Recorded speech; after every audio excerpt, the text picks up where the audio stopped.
Est-ce que vous vous êtes interrogé ou intéressé à cette méthode, comme vous dites? Écoutez, oui, évidemment, par la force des choses, elle semble à la fois subjectivement et objectivement, je dirais, complètement archaïque, dans le sens que c'est plus comme ça qu'on fait la guerre.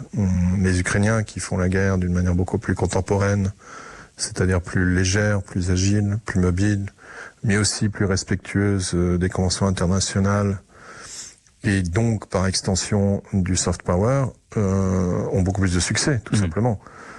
La Russie, avec ses méthodes et avec le fait simplement de l'agression, s'est aliénée quasiment l'entièreté de ses soutiens. Il n'y a personne à part les Nord-Coréens et les Iraniens pour leur fournir une assistance et du matériel.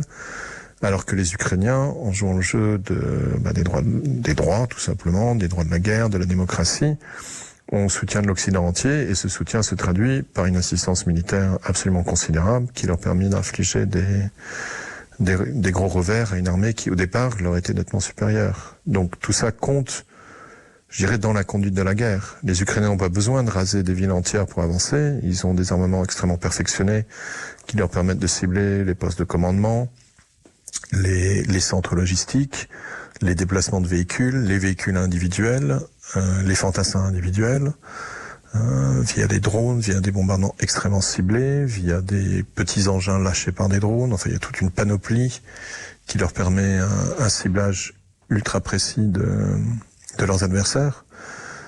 Donc, pour moi, la méthode russe est tout simplement un aveu d'incompétence et un aveu de faiblesse, finalement. Faiblesse technologique et faiblesse intellectuelle au niveau de leur doctrine.